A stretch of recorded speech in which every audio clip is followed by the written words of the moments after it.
Welcome to Ethnic Media Services' fifth conversation in a series of briefings tracking the impact of COVID-19 and the campaign to vaccinate all 58 counties.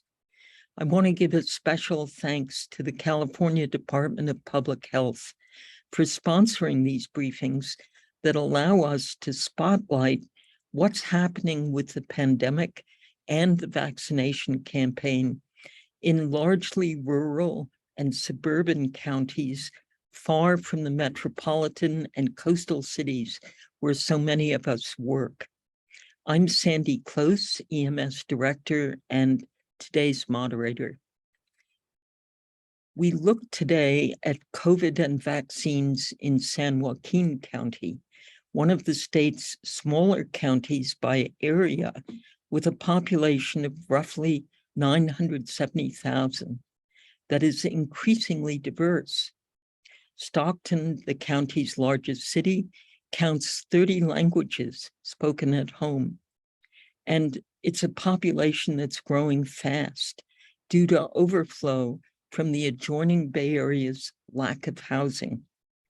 Located in the northern part of the Central Valley, this largely agricultural county ranks 31 among the state's 58 counties in the number of adults who have completed the primary COVID vaccines. San Joaquin County has the highest number of deaths from COVID compared to other rural regions in the state, and is facing unique challenges in raising booster rates among adults and vaccine rates for younger kids. We're honored to present the county's public health officer, who will discuss the county's campaign to get more residents vaccinated, and community leaders and healthcare workers who will speak about COVID's impact and the wins and losses of vaccinating the populations they serve, predominantly Latino, Asian, Black, and unhoused people. Speakers will share lessons learned from the pandemic about addressing healthcare disparities in the future. Our speakers include Dr. Maggie Park, San Joaquin Public Health Officer, Jose Rodriguez, President and CEO of El Concilio, the largest community-based service organization in the county, Kevin Sunga, Health Director of Little Manila Rising, Sotia Ung, Program Director for Apsara, serving predominantly Cambodian residents, and Zani Thomas, a community organizer for Faith in the Valley, and Nick Worrell, formerly Unhoused, now a housing advocate in Stockton. We ask our speakers to speak slowly as I'm speaking for our interpreters, and to monitor questions from reporters in the chat box as you see fit. If there's a question you think you're particularly well positioned to respond to it on the chat box. It will save us time for Q&A, which we will host at the end of the presentations. We'll send a recording of today's briefing and expanded bios to all our participants this afternoon. And now we begin, and I'm delighted to introduce Dr. Maggie Park, San Joaquin County Public Health Officer. Dr. Park. Thank you so much. It's a pleasure to be here, and I'm so grateful that we're highlighting our county today. Our county, as Sandy said, does have a rather large population, perhaps not a huge footprint, but we are by population the 15th largest county in the state of California by population. And we are quite diverse. And I live, work, and play in this county, and I love it for its diversity. It's the main reason why I live here, and I love living here.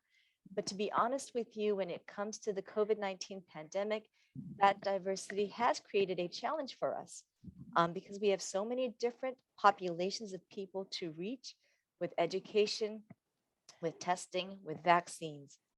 And it's not just that we have different populations by language, but those people also represent different cultures, different ways of thinking, and we have different geographic areas from very urban areas to very rural areas in our county. And so it's been a challenge to try to reach all of them with the measures that we have to mitigate COVID.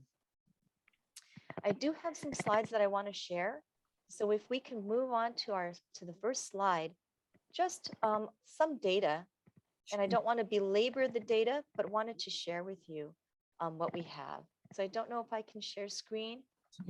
Can you share your screen, Dr. Park? Sure, thank you very much. Yes. So just wanted to share with you our dashboard, and I hope you're looking at the dashboard now. This is up on the San Joaquin County Public Health Services website. It's our COVID data, and it's updated daily. And just want to show you how many confirmed cases we've had to date. 187,934 cases confirmed by PCR. And that represents a current case rate of about 35 per 100,000, which is quite high. And this is high despite the fact that we know it's a severe undercount. We know that the number is actually much higher because this only is the count of how many people are doing PCR tests at testing facilities that then get submitted to laboratories.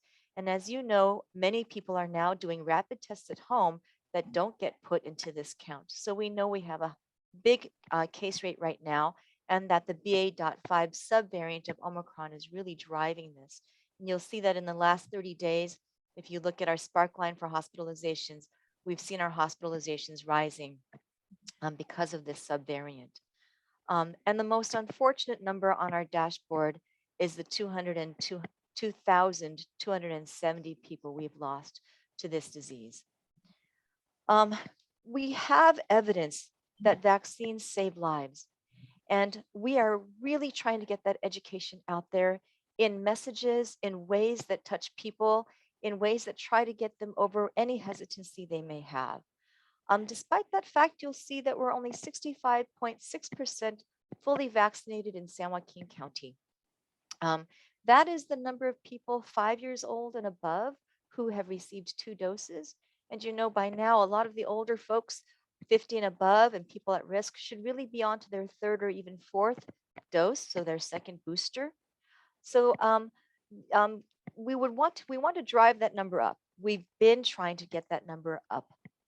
If you take into account the now eligible 6-month-olds to 4-year-olds, that puts that number down to 61.8% fully vaccinated when you add in those children in the county who are still not vaccinated. We have a large number of people 65 and up fully vaccinated.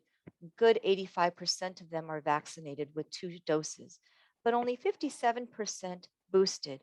So still we have some work to go to educate the community that your vaccine immunity might be waning and it's time to get that booster.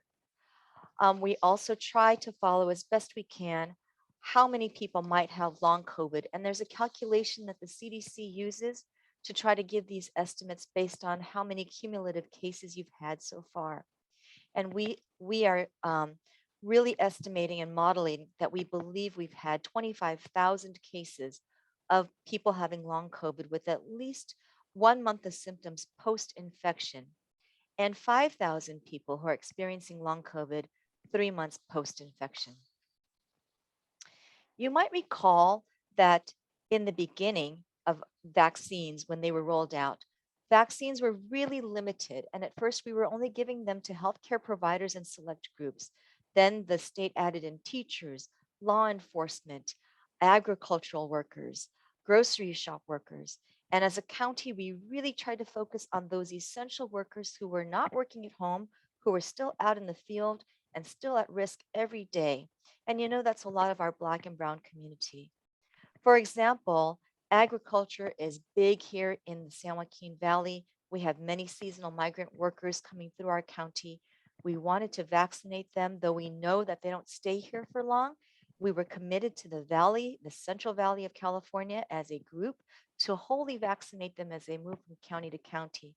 And we did reach out to the Farm Bureau, our agricultural commissioner, and some politicians to try to work with farm workers and get vaccine events going at farms and plant distribution centers. We also worked with worker housing units to get people vaccinated where they were staying and living. We've done a lot of vaccine events, too much to count, but we've really tried to focus on that low equity quartile, the people who are most at risk from either living in poverty, having poor education, poor access to health care and transportation. So we've done vaccine events in our low income housing units. We targeted churches in underserved areas. And again, zip code areas that we know were under vaccinated and were in that lowest health equity quartile. Some of these decisions were difficult to make as we tried to reach the most at-risk people while being equitable and making sure that we were still offering vaccines to everyone who wanted them.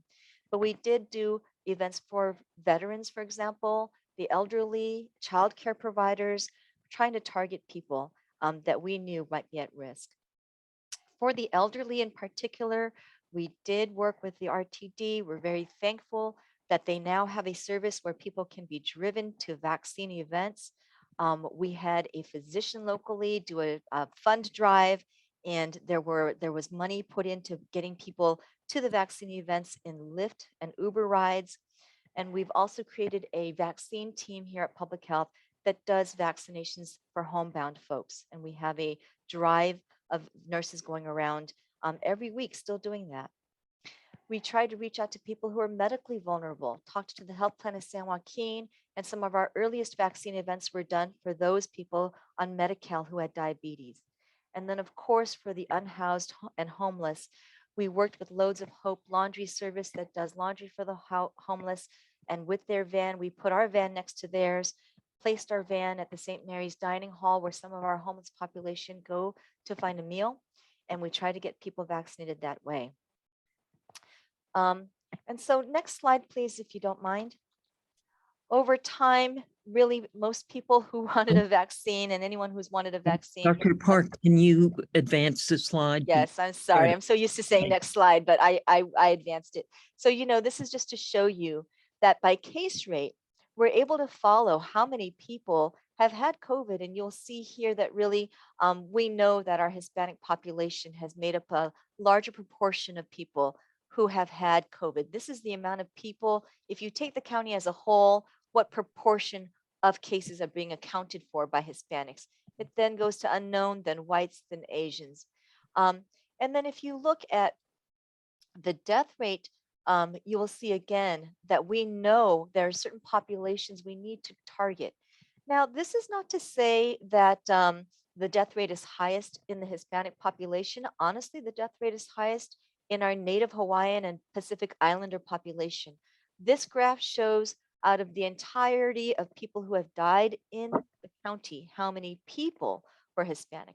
But actually, the death rate is higher if you look at per population. So just want to clarify that this is how many of population in the county, how many were accounted for by each race. And nevertheless, we do look at populations of color, our Hispanics, our Asians, our Black populations, to really see that some of the focusing needs to be done there. So we've really tried to reach out.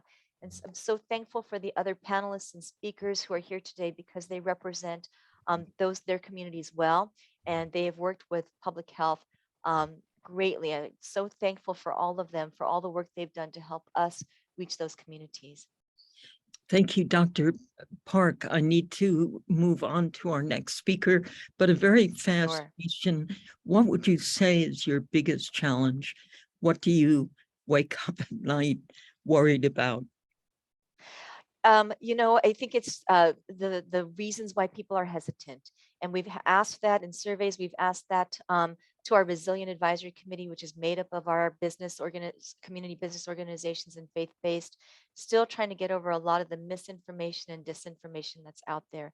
And of course, some of it is very obvious things that we hear about in the media, people who are afraid about infertility, cancer, chips, but then some very interesting people who say that they've heard that if they get a vaccine, they can't drink beer afterwards. So we've heard some very interesting stories and constantly trying to overcome the misinformation and disinformation.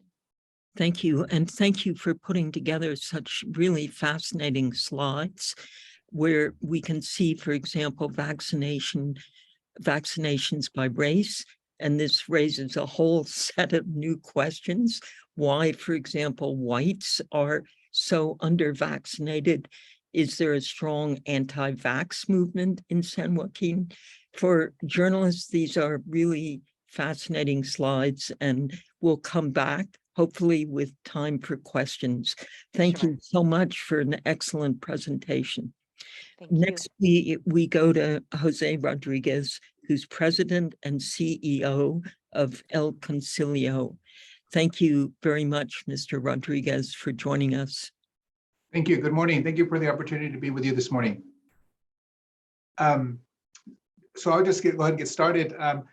Just to share a little bit about El Concilio briefly. El Concilio is a large community-based organization that provides a multitude of services to the community at large in San Joaquin County. We have everything from Head Start, to child development centers, to immigration services provided by attorneys, workforce development programs, transportation programs, and a lot of programs that support families by providing them opportunities for literacy. We have seniors, programs for seniors, and just a multitude of programs. And as an organization, we've been around for 54 years. And so over the course of time, we've been able to earn the trust of the community and establish really good working relationships with so many partners in the community, such as public health and some of the other panelists that are here today. When COVID first started, we were concerned because we knew that it was going to be disproportionately affecting the Latino community, simply because of the fact that many of them were, because of the nature of their work, were essential workers and were still going to be out working rather than staying at home like the rest of us. And so as an organization, we had to remain open to provide the childcare to these workers, to provide them the services. And so we wanted to get ahead of the opportunities for them to be able to get tested, and began advocating to make sure that whatever health services or healthcare was going to be provided related to the pandemic, that the Latino community, marginalized communities, the constituencies that we serve would also have access to those services. So one of the things that we did initially, recognizing that San Joaquin County is a working class community and that many of these folks have limited access to healthcare, we wanted to make sure that what was going to be available was strategically used to be able for them to access it. So one of the things that we did is we formed a committee of community partners so that we were able to then strategize our advocacy work and then the access to the healthcare that was going to be available. Initially, our advocacy work started with the testing. We wanted to make sure that our community had access to the test. And so one of the things that we advocated for was that the test be taken out to the community where they were working, rather than expecting people to go to normal traditional places where they would go, like community clinics or public health. So one of the things that we did was advocate, and that strategy has served well now that we're into the vaccines, because the most important thing to realize is that in order to get folks to participate is that you really have to go out to where they are rather than expect them to come to the vaccines. And so as Dr. Park mentioned, one of the ways that we've been able to do that as an organization in collaboration with others is to go out into the community where the people are. So for example, every Sunday we're out at the flea market, and it's there it's stable every Sunday, same hours, people can come get vaccinated, get the health information that they need to be able to make the choice that they need to, but they know that it's consistent. We're there every Sunday at a place that they feel very familiar with and very comfortable with going.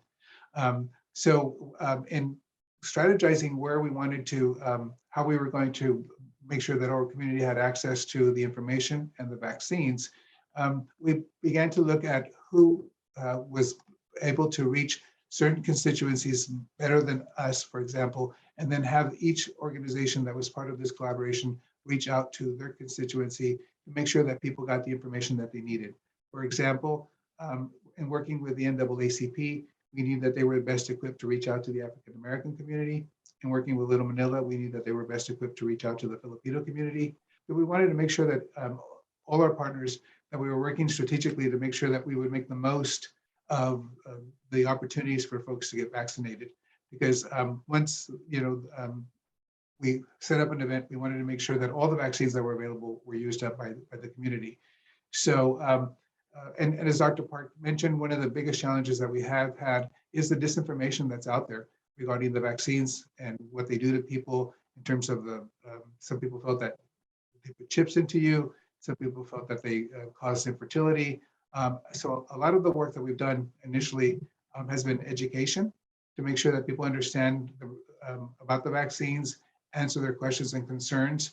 It's amazing how well-informed these folks are in some instances in terms of the differences in the vaccines. Some of them know that the Johnson & Johnson vaccine, when it first came out, had some problems. They know that the Johnson & Johnson vaccine was a one-time shot, whereas the Moderna and others were two-time shots. And so they had a lot of questions regarding that, and then the availability of the vaccines. Our concern now in going forward is that we feel that we've done a lot of work to create an awareness and to create access. But now that we see that the concern or the momentum that we created is sort of diminishing, sort of like the interest in the pandemic has waned, while other people, I think, are focusing on other things like the economy, gas prices, and things like that. Since masking is no longer mandatory, there seems to be not as much concern about the pandemic or getting vaccine as there was before. And that's a concern for us because instead of ramping up these campaigns now, that especially where we're going into the fall, and we know that there's probably going to be another surge, we see less and less public campaigns in terms of commercials or efforts to encourage the community to get vaccinated. So we're really concerned about that because we know that the way things, one of the things the pandemic did is it exposed a lot of inequities. And our concern is that as we go back to what we're calling normal, that some of those equities are not going to be addressed and that we may find ourselves in a situation again where we have a lot of folks getting sick and taking up the hospital space. So Thank you. Thank you. That was a terrific presentation as well.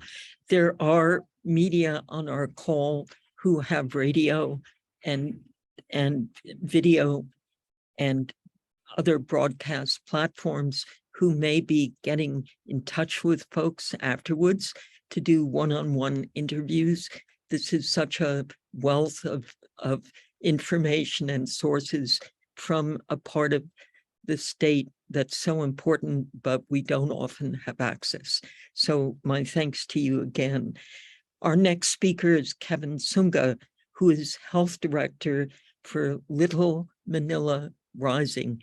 Thank you, Mr. Sunga, for joining us. Yeah, well, thank you very much, Sandy, and good morning to everyone. It's a pleasure to be with you today. My name is Kevin Sunga, Director of the Equity in COVID and Health Outcomes, or ECHO program, here at Little Manila Rising. So a little bit about our program. Our program helps increase COVID-19 testing and vaccine clinic access across South Stockton, California, host educational events addressing COVID-19 and intersectional health topics, and address health systems barriers affecting our community. Our program is one of the newer ones and is a signal of growth for an organization that began cultural and historical preservation for the Little Manila community in Stockton, which was home to the largest population of Filipinos in the world outside of the Philippines from the 1920s to the 1960s. Now we're continuing a legacy catalyzed from the unfortunate passing of our co-founder, Dr. Don Mabalan, moving into addressing health inequities through environmental justice work, asthma mitigation, and now COVID-19. Now we're also expanding our perception as an organization in understanding the injustice and the inequities are not just applicable to Filipino community, but in other South Stockton communities. So we serve the needs of roughly 82,000 people of color constituting mostly Latinx, Black, Filipino, Cambodian, and Hmong populations who face and still face discriminatory policies. And today I really wanted to highlight the barriers in vaccinations for our Filipino population, and many of which was mentioned by our partners such as Dr. Park and Ms. Rodriguez already, and what we're doing to address those issues. So in the past year, we've helped facilitate at least 1,500 COVID-19 vaccines to individuals in this community. But we've had our shares of struggles in trying to accomplish that. We learned through our experiences and through residents' experiences from our Filipino community that difficulties in increasing the vaccination rate is due to difficulty in access of vaccine information, whether through language or technological or even both of those barriers, and also misinformation. Vaccine information is often in languages. Vaccine information is often in languages inaccessible to community, which is a huge issue if you're serving a diverse community. There would be some information available in languages such as Spanish, admittedly not enough, but there is a gap in translated information in Tagalog and in prominent dialects such as Ilocano. And also, most of our cities' vaccine and clinic info are available online, which poses an additional layer of difficulty in access. We've met many people, predominantly our elderly population, who don't have smartphones and have trouble navigating and accessing online information. And I remember just reflecting on stories like spending about 30 minutes with a Lola or Filipino grandmother at one of our clinics at the Under the Bridge Farmers Market. And I spent time helping her book an appointment using the My Turn app on my phone because she didn't have a smartphone herself. And she was ready to give up in the booking process because of how difficult it was for her, but we were able to get her through the process. But unfortunately, that is an all too common story. And we've also seen that social media, specifically video-based platforms such as TikTok and Instagram, plays an equal role in misinforming our community as much as it plays a role in informing. Some of the myths we've come across, especially in our Filipino community, are how COVID-19 vaccines adversely affects expecting mothers, and feeling that vaccines are not effective because they were rushed by the government. And so for our approaches to combat some of these experiences, which is what some of the partners have already shared too, is we've shifted to more direct engagement approaches and focused on leveraging partnerships by community mapping. So the ethos of meeting people where they are, as Jose said, really helped our work. Though we still use social media to share information, we integrated more in-person interaction activities. We've relied on canvassing, knocking on 55,000 residents' doors, set clinics up in areas where community convenes, such as the Farmers Market Under the Bridge, which is AAPI hosted, and sent 60,000 texts sharing where clinics are in our area. And to combat misinformation, we've hosted a variety of educational sessions, such as focus groups, COVID ambassador workshops, town halls in different languages. And we have these in smaller group settings where we'll have one-on-one time with community members. We've seen that in more intimate group settings, people are willing to share and engage in dialogue. And focusing on individual interaction promotes a feeling of connectedness, which is what's needed for a community that feels disinvested. The idea is that by directing our energy in a smaller setting, we provide our undivided attention to answer questions and concerns from our community. And our hope overall is that we created trusted messengers in the process, having them become an advocate for their community with the information we provide. And also maintaining a presence, consistent presence has been very helpful. We've launched a bi-monthly Instagram Live with Filipino-American critical care pharmacist, Dr. Freddie Ray Ray, which we're calling Hard Pill to Swallow, which is low commitment and casual way where we discuss COVID-19 related updates, health-related issues affecting our Filipino community, and a platform where community can ask questions from a licensed clinician for free. And we're hoping to expand this programming to in-person. Just because of time constraints, Mr. Sunga, that's a splendid presentation. You mentioned two quick things. You mentioned the incredible impact the pandemic has had in isolating people and keeping them from having fun. And maybe you could speak to that. And then your main concern and recommendation looking forward. Yeah, I'll go ahead and wrap it up. Thank you, Sandy. we're getting me on track here. So yeah, looking into the future, I really hope that the conversation around COVID includes initiatives around recovery and community building. The pandemic brought isolation that left marginalized communities feeling more marginalized. And we see that loss took shape in many forms, such as physical loss and loss in celebrating life milestones and togetherness. And so what I'm hoping for, what I'm looking forward to towards the future, is to continue supporting for COVID services, but also turning our attention towards mental health and treating comorbidities that are exacerbated with COVID, such as asthma and diabetes. And also my last recommendation is with the second round of ARPA funding on the horizon is for our local and county governments to make it really transparent where those funds are being spent. And I really want to uplift that funding into community recovery. Maraming salamat. Thank you very much for giving me the space. That's wonderful. I think a number of our colleagues on this call will want to specifically ask questions and follow up with populations we don't get to cover specifically enough. So thank you very much for your presentation. We next go to Sotia Ung, who is Program Director for Apsara, which serves primarily Cambodian residents of Stockton who comprise the largest concentration of Cambodians in Central Valley. Thank you very much, Sotia.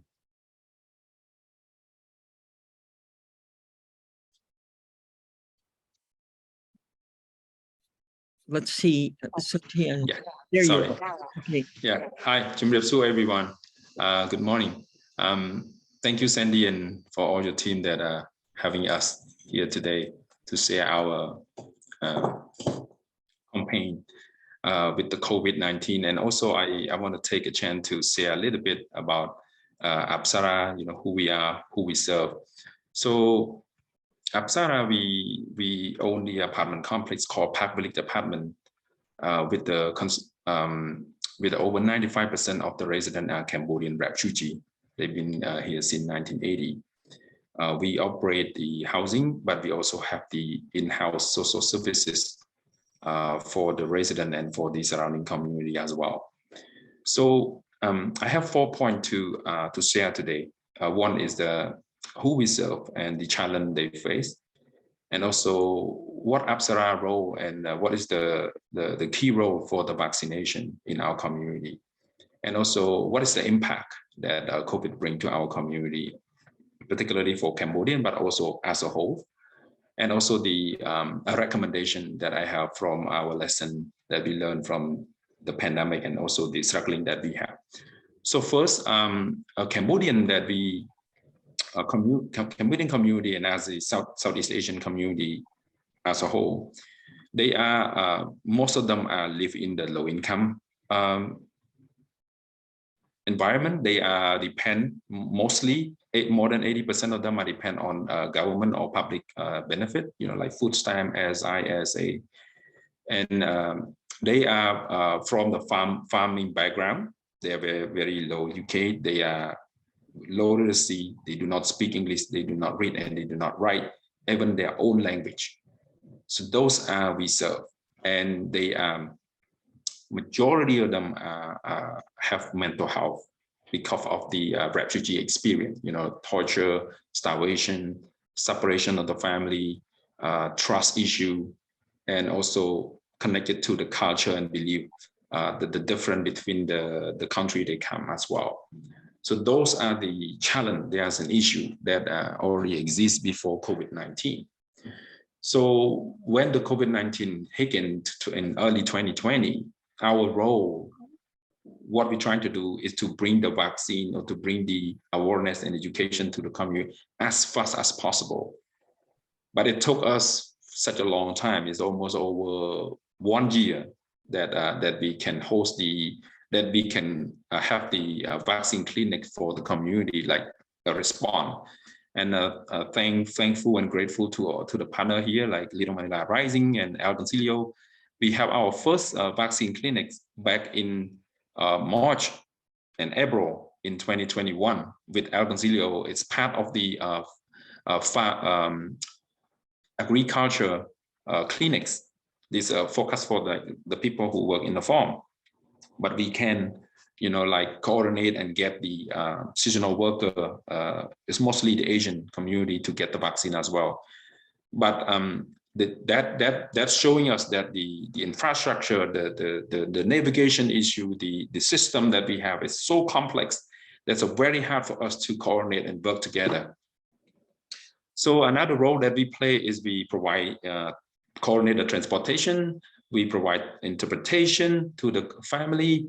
We also help the family to navigate, how to get the appointment in, because everything had to be done online and everything is in English. And some of the system they transfer to Spanish, Korean, Vietnamese, but not Cambodian, not Lao, not Hmong.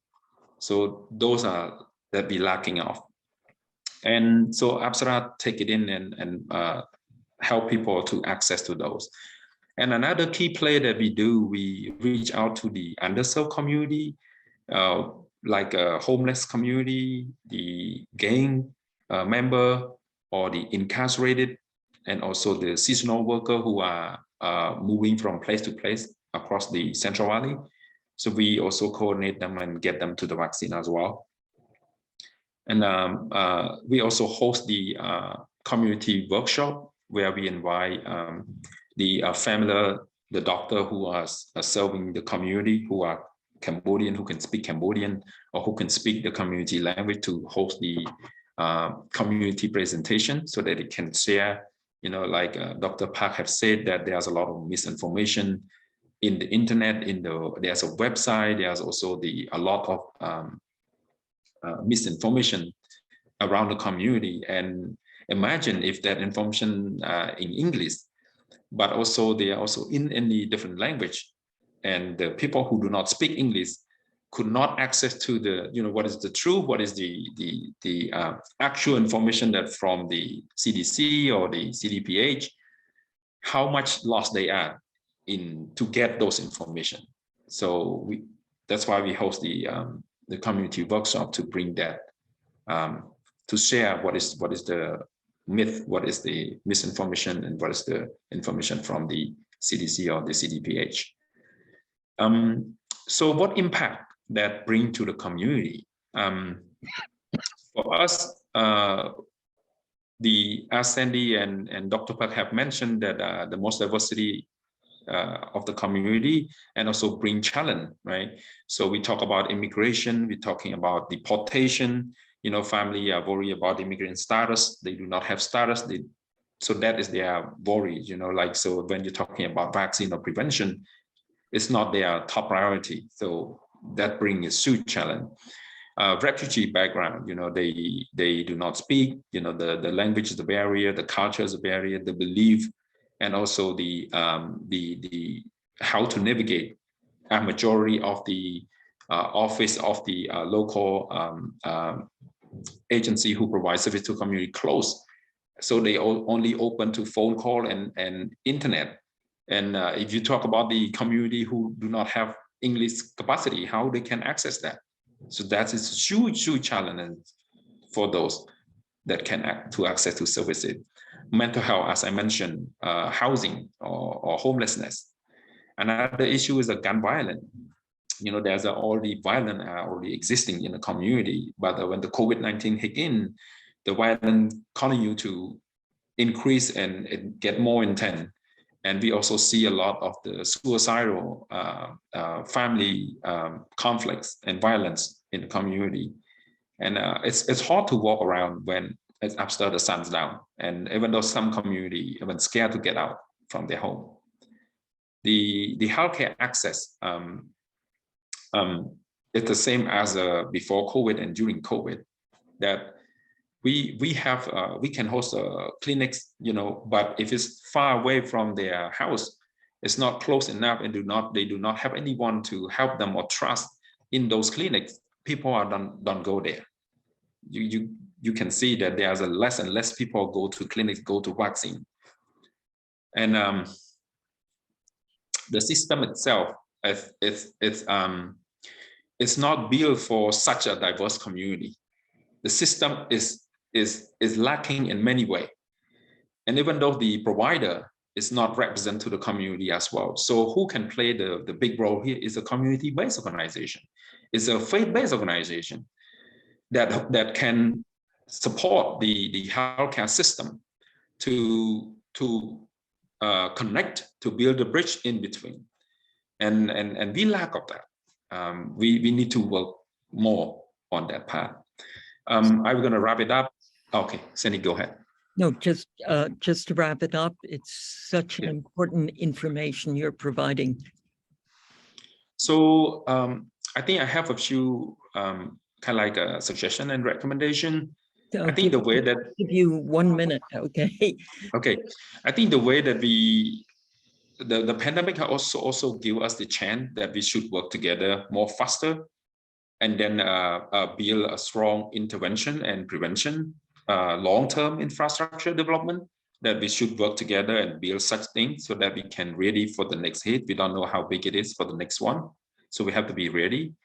Decentralizing the funding, like Kevin have shared that CBO should be invited into the table, and the funding should be decentralized and spreads fairly for the community that we serve, so that we can help everyone in the community. I think we should also have the build the local contact that represent the CBO and also represent the of all of us that work together, that we should meet at least quarterly or 2 or 3 times a year, so that we can have such diverse, not only just to intervene, but we also have build the structure that if something happen, we know who we talk to and we know what to do.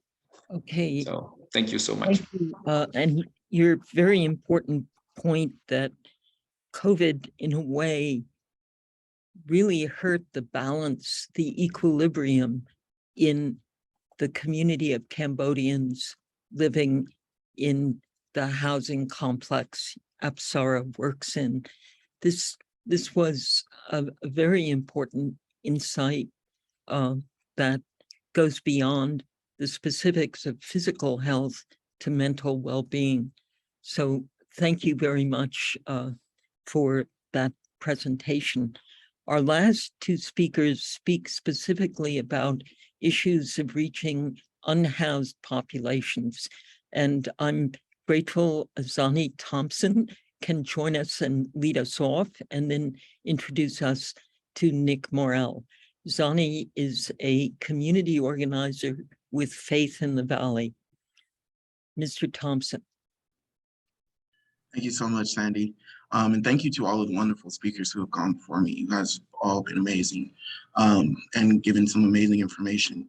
So as Sandy said, my name is Zani Thompson. I'm a community organizer with Faith in the Valley, primarily organizing in San Joaquin County. I am primarily a housing justice organizer, so I work pretty closely with the unhoused and have been doing so for about 1.5 years now, well, over 1.5 years now. So in my work, one thing that I've seen is really what we all know, which is that the pandemic exacerbated the housing crisis that we were already going through, and that through our own informal counts, we kind of have seen that locally, our unhoused community has grown from about 925, according to the 2019 point in time count, to our numbers showed around like 3,000 to even 5,000 at max. The 2022 point in time count numbers are considerably lower, but we still believe that the number that they're going to put out, that the actual number of unhoused folks in our community is still higher. One of the things that really hit the unhoused community when it came to COVID was the access to healthcare, period. When folks got COVID that were unhoused, most of the time they weren't insured, so they were hesitant to go to the hospital to seek care. And so that often led to certain encampments. When one person got COVID, that encampment became basically a permanent became a hotspot for that community, for that unhoused community. And then when it came to vaccines, there were some efforts to come out and get our unhoused vaccinated. However, from what I've seen, that there was only one effort back in 2021, and I have not seen any follow-up, but that could just be me personally. But when it comes to the struggles of our unhoused, really COVID-19 is one of many issues and many barriers that they have to deal with on the daily. I mean, really, they need protection from extreme weather. They're also dealing with a lot when it comes to mental health issues, not being able to access resources, and dealing with raising rates to purchase food. They're also feeling the effects of inflation, struggles to get water, things like that. So it's just one of many layers of the struggles of our unhoused community. And then I'm going to pass it to a leader that I've been working with for about as long as I've been working with the unhoused, Nick Worrell, who is formerly unhoused, but is now an unhoused advocate. Thank you. Zani, just one point you made that was so graphic about accessing water. You talked about unhoused people living under overpasses who get inundated with dirt, which makes the water access even worse. That was such a vivid image. Yeah, so often when we have encampments that are set up under freeway overpasses, as the cars are going, there's dirt particles that continuously flow down and falls on them. And so when it comes to water, that's like one of the most important things, because while they are unhoused and they're trying to work their way out of the situation that they are in, and they're trying to, secure a job or secure housing, often it's about how they are presented or how they present themselves. And it's a struggle to present yourself in a certain way when there's dirt constantly falling on you. And you have to ration your water for drinking, cooking, and showers. Thank you. As journalists, we really hear details like that, and they provide a very powerful picture. So, Mr. Morel, I'm sorry to make you talk within a very short span of time, 5 minutes, but what we're mainly interested in hearing about was exactly what Mr. Thompson said, how encampments can be hotspots. Your experience living in an encampment and accessing vaccines would be very helpful to hear. Oh, no problem. Well, I've had COVID myself 5 times now, 3 times while I was homeless, along with my wife. Getting the vaccine, it's the original vaccine wasn't too hard, but somebody coming out with more outreach to the actual encampments to do something like that with the COVID testing and the vaccines and stuff would be a lot better than just going to like St. Mary's and these couple of spots, because a lot of folks that are homeless on the outskirts of those areas don't come into St. Mary's or come into the areas.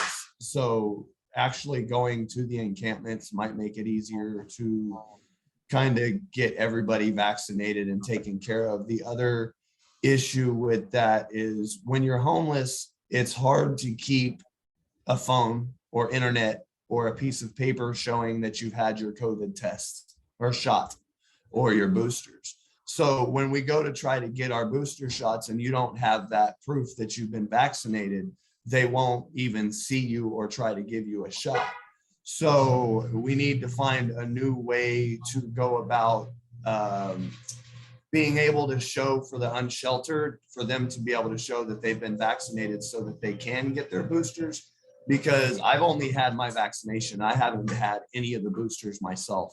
And that's because I can't even access or find where my paperwork is showing I've had my vaccination.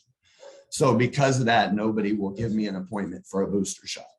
So that's a lot of what's going on with our homeless or unhoused now, is because they don't have the proof from their original vaccination, nobody will give them a booster. So that's what's causing when somebody's getting COVID, it's spreading like wildfire through the encampments because of the simple fact that they can't get the shots. So if we can find a way to make that a little easier or something for them to make it a little easier so that they can get their boosters and things, I think that would be something that would be pivotal to what we're trying to get done. That's a very important recommendation, and I'm going to throw this back to Dr. Park, just for your comments and reactions to what Mr. Morel shared.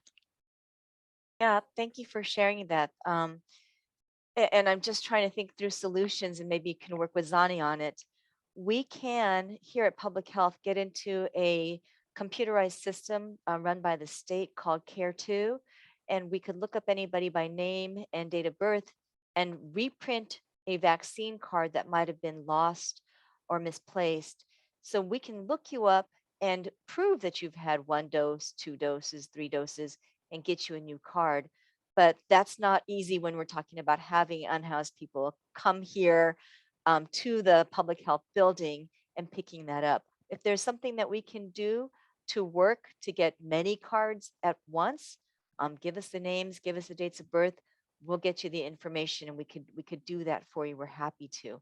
And then if we know where all the encampments are physically, where there are people interested, I'd be happy to send vaccine teams out to the encampments. It's certainly doable. Thank you for that. Thank you. Now we have an opportunity to ask each of our speakers for their perspectives, going on the chat and trying to do justice to some of the questions our reporters have. The most important goal behind the California Public Health Department's efforts to sponsor these conversations is to promote vaccines. We work with Vaccinate All 58, that unit of CDPH. So I ask this question quickly to go around, very quickly respond. And it also comes from one of our colleagues on the chat. What is the biggest reason you see for hesitation around boosters? What could you summarize is the main reason people are not feeling the urgency to get boosted? And as journalists, perhaps we can address that. Let's start with Dr. Park and then go to Mr. Rodriguez, just very quickly. What we're seeing is that people think that the strains going around right now are mild, so they're going to take their chances and not get that booster because they're going to wait and see if maybe a better booster is coming out in the fall that will cover more of the subvariants. Very helpful. Mr. Rodriguez, what do you think is the primary reason boosters are a heavy lift at this point? I think some of it is because of the side effects that people have had when they first got the first 2 COVID shots. There's some hesitancy thinking that the side effects will be worse for the 3rd one than what they experienced the first and the second one. You have a magic wand, Mr. Rodriguez. El Concilio has an amazing track record. What do we do? We just talk to them and just encourage them and letting them know that it's, if they really want to protect their family, they really need to get boosted. Okay. Kevin Sunga, what to you from especially the Filipino community perspective?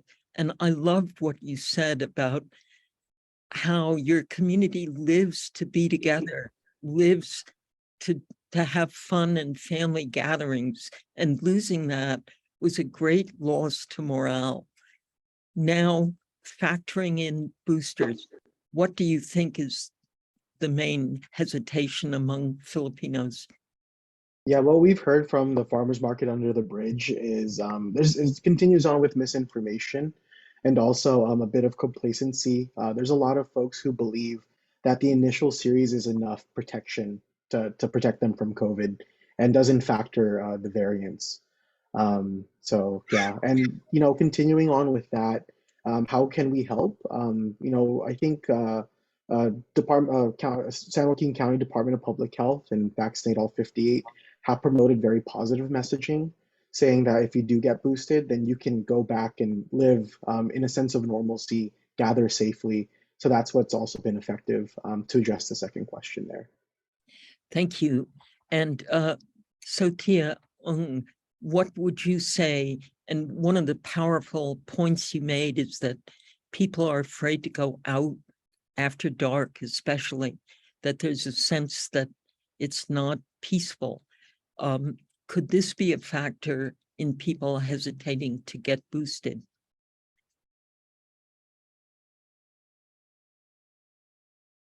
So, yeah, it's true that so that's why that we all work together, like Jose and Dr. Park and Kevin, and all work together to bring the clinics to the door, to bring the clinic close to the client home as much as we could, and also host it during the daytime, and especially host it in the crowding area, like farmer market or public park like that, because to prevent those sense of security, those sense of safety. And the response that we got so far that the family, like Dr. Park and Kevin have said, so we have similar response. But I think another thing that we get, I want to add, especially for the Cambodian community, we still have a lot of family, especially the younger parent or younger family, they still do not get even the first dose. They did not get any vaccine at all, and they still have a stronghold to against people get the vaccine in the family. And in fact, right now they have access to many information, even though they have website, they have doctor who host workshop online, and they are they hold as a position. I believe in UK or in Europe, they host that kind of and share a lot of information, and they based on that and spread it out across the family. And as you know that if the family who could speak English and have high education in the family, it trend like many people in the family kind of like listen to them.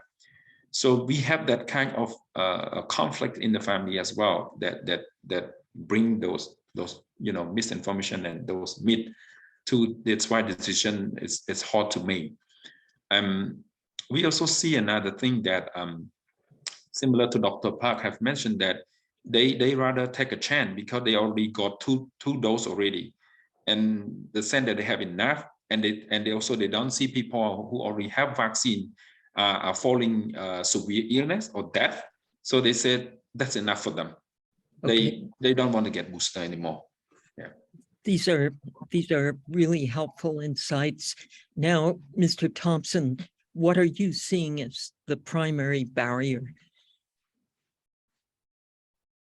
Sorry, could you restate the question, or am I answering the question that's in the chat that was So, direct? no, the primary hesitancy, the primary reason people are hesitant about getting boosted, let alone vaccinated, among the people you work with who are largely unhoused?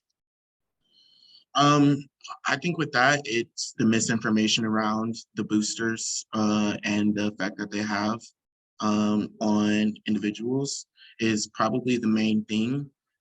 Like it was mentioned earlier, there's like so many different stories that are circling around as to what the boosters can do to you if you take them, and if you have a negative effect, or if it has a negative effect on you.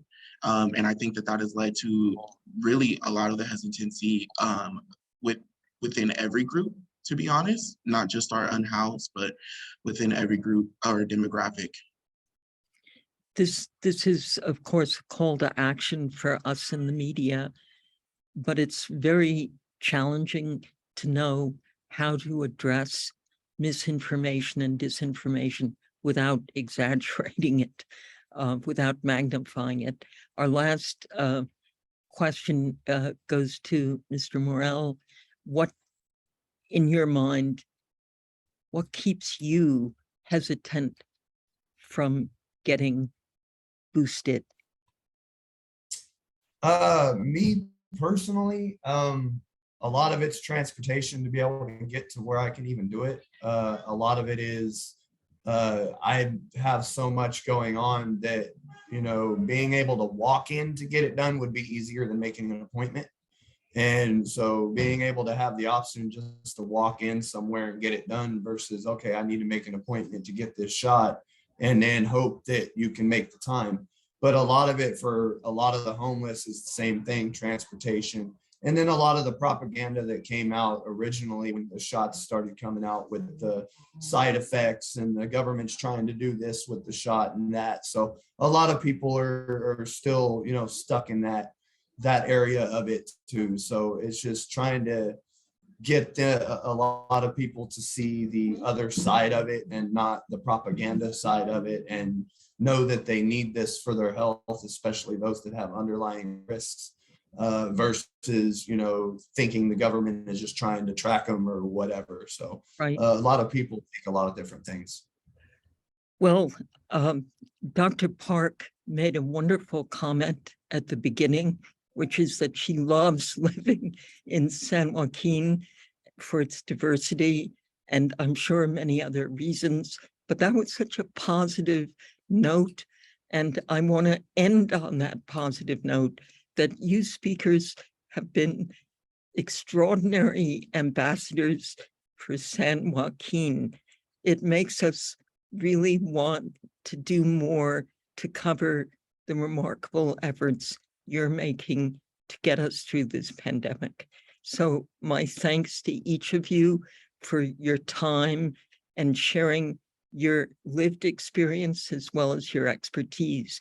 And a special thanks to our sponsors, the California Department of Public Health, for this series, and above all to our media for being here today, and our interpreters. I know we were speaking fast for some of you, but we rarely have 6 speakers.